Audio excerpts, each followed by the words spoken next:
Bilal ibn Rabah was born into slavery, a condition that was compounded after he became one of the first believers to follow the teachings of Prophet Muhammad.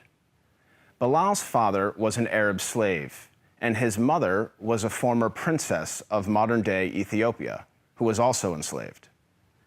Bilal was ruled by a master who punished him for his conversion to Islam. He dragged Bilal around Mecca, encouraging people to mock him. He even tried to force him to renounce his faith by placing a large rock on his chest and pinning him on the ground. But far from renouncing his faith, Bilal showed a defiance and strength in the face of persecution and violence. Impressed by Bilal's steadfastness to the Islamic faith, Prophet Muhammad sent one of his closest friends, Abu Bakr, to pay for Bilal's freedom.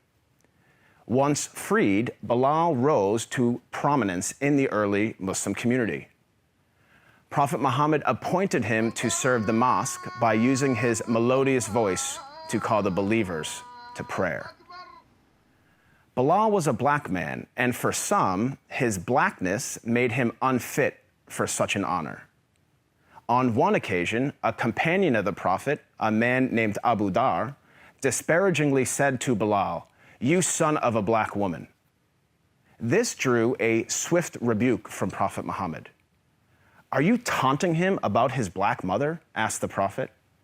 "There is still some influence of ignorance in you." The ignorance the Prophet identified was rooted in the misguided view that a person's race reflects his or her moral character or social status.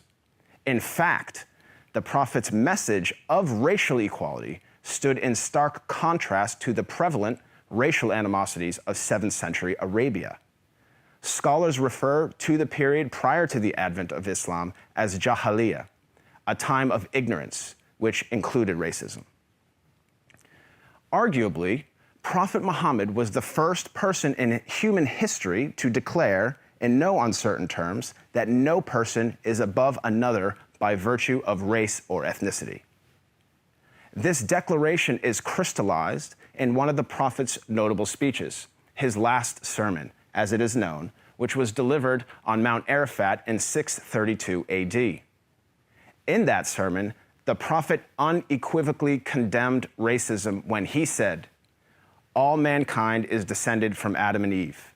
An Arab has no superiority over a non-Arab, and a non-Arab has no superiority over an Arab.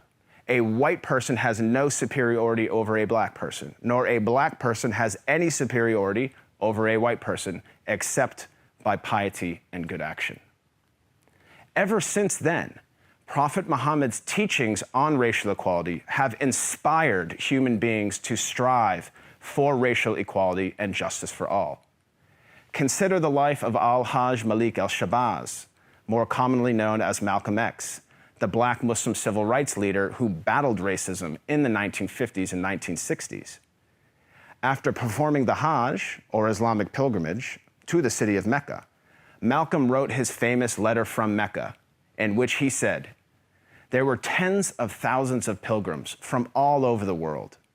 They were of all colors, from blue-eyed blondes to black-skinned Africans. But we were all participating in the same ritual, displaying a spirit of unity and brotherhood that my experiences in America had led me to believe never could exist between the white and the non-white." He added that he had never before seen sincere and true brotherhood practiced by all colors together, irrespective of their color. The Hajj for Malcolm represented a shift away from racism and towards racial equality. The teachings of Prophet Muhammad encouraged all people to strive towards anti-racism, which is quite different than simply non-racism. While non-racists do not openly express prejudiced views, they also do not work to dismantle racism in any given society. The Prophet of Islam actively challenged and dismantled the covert, the overt, and the systematic racism around him.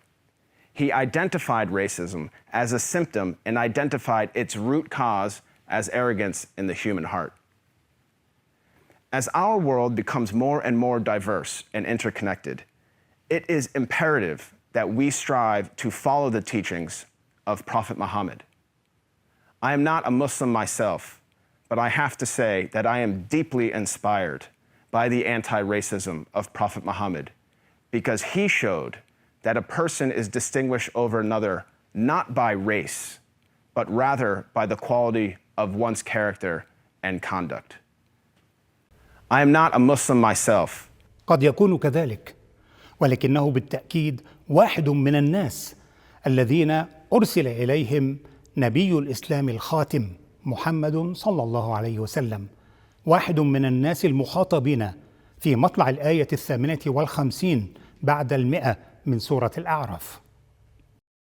قل يا أيها الناس إني رسول الله إليكم جميعا الذي له ملك السماوات والأرض لا إله إلا هو يحيي ويميت فآمنوا بالله ورسوله النبي الأمي الذي يؤمن بالله وكلماته واتبعوه لعلكم تهتدون.